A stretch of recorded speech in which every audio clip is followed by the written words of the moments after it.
KBC में करोड़पति पति।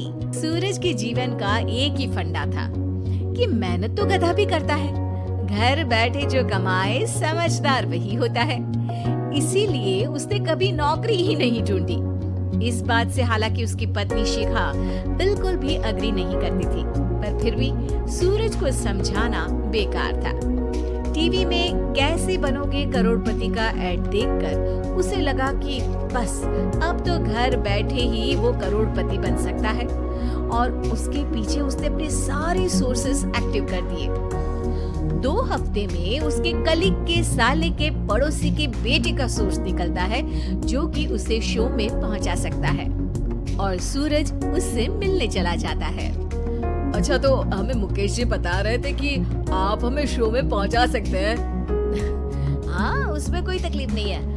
मैं कल अगर कोशिश करूँ तो इसी महीने में आपका नंबर आ जाएगा। अरे ये तो बहुत बढ़िया हो गया। अच्छा, वो सिलेबस और क्वेश्चन पेपर का कोई जुगाड़ है क्या? उसका तो कोई जुगाड़ नहीं है। तो वो वाकई में कुछ भी पूछ सकते हैं? हाँ, वो तो बच्चन जी पर है, जो पढ़ते हैं वो पूछ लेते हैं। पहली कोशिश फेल होने पर अब सूरज के सामने एक बहुत बड़ा सवाल था कि आखिर जवाब कहाँ से लाए।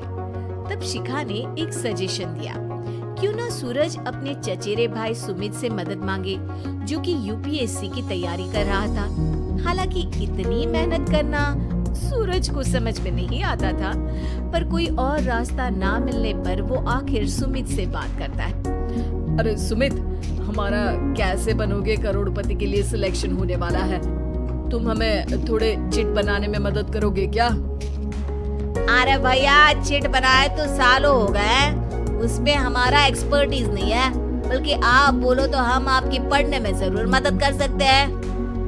हट, कैसी अनाप शराब बातें कर रहा है तू। सूरज ने सुमित को मना तो कर दिया था, पर तैयारी करने के सिवाय कोई चारा उसे दिख भी नहीं रहा था, खासकर जब 12 के पेपर लीक करने के एक्सपर्ट शुक्ला जो भी हाथ जोड़ लेते हैं।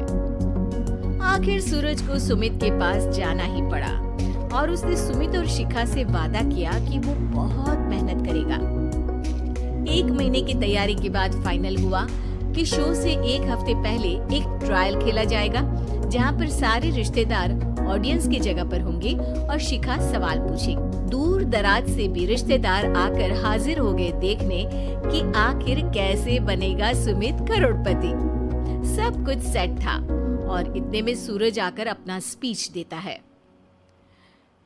ये 1 महीना मेरे लिए आसान नहीं था, पर अपने भाई सुमित और अपनी पत्नी शिखा की मदद से मैं इतनी दूर पहुंच पाया हूँ। मेरे मम्मी पापा के आशीर्वाद ने भी बहुत साथ दिया है मेरा। मैं उम्मीद करता हूँ कि आज के शो में आप लोगों को बहुत मजा आएगा।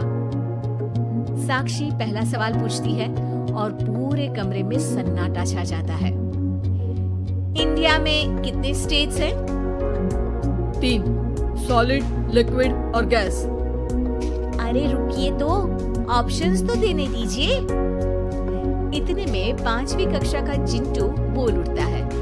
अरे क्या मामा, आप तो पहले सवाल पर ही आउट हो गए। अरे बेटा, पहला सवाल तो ट्रायल होता है ना। अरे तुम अब देखना। देखने जैसी बात तो थी ही। सूरज को इतना शांत किसी ने नहीं देखा था। कभी कभी तो लगता था मानो सूरज आँख खोलकर ही सो गया हो। मामा जल्दी करो प्लीज, कल सुबह पनवेल भी तो निकलना है। अरे हट, कंसंट्रेट करने दे मुझे। 3 सवाल में 3 लाइफलाइन खत्म हो चुकी थी, और अब चौथे सवाल पर भी सूरज का मौन नहीं टूटा, पर सूरज अभी भी हार मानने को तैयार नहीं था। उधर हर कोई सूरज को छोड़ सुमित को देख रहे थे। आखिर सुमित ने ही तो पढ़ाया था सूरज को। गजब बेइज्जती है यार। अरे बेटा, तो बाप का, दादा का, भाई का, सबका नाम बुड़वाएगा। अरे 3 लाइफलाइन ले ली तो भी तेरा कुछ नहीं होना है।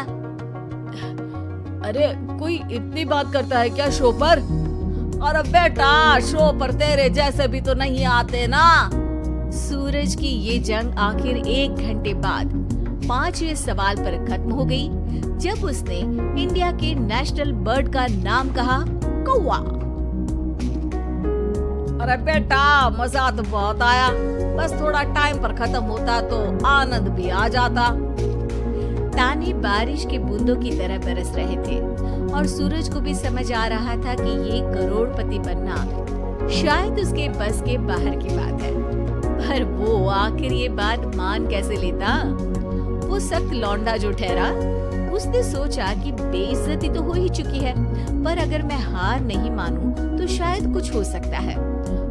शिखा, तुम देखना, असली शो में आग लगा दूंगा, आग, करोड़पति बनूंगा मैं। हाँ, सब्जियां खत्म हो गई है घर पे, ले आओ। पहले पति बन जाओ, फिर करोड़पति बनना। अरे गजब बेइज्जती है यार। बेटा, अभी तो घर पर ही हुई है, 1 हफ्ते में तो तुम देश के सामने करवा कर आओगे। वैसे जब टीवी पर जाओ ना तो बस अपने मम्मी का ही नाम लेना, ठीक है? कोई पूछे तो बोलना कि पापा नहीं है मेरे। अरे पढ़ाई की, पेपर निकलवाए, इतने सारे लोगों को खाना खिलवाया, क्या फर्क पड़ा?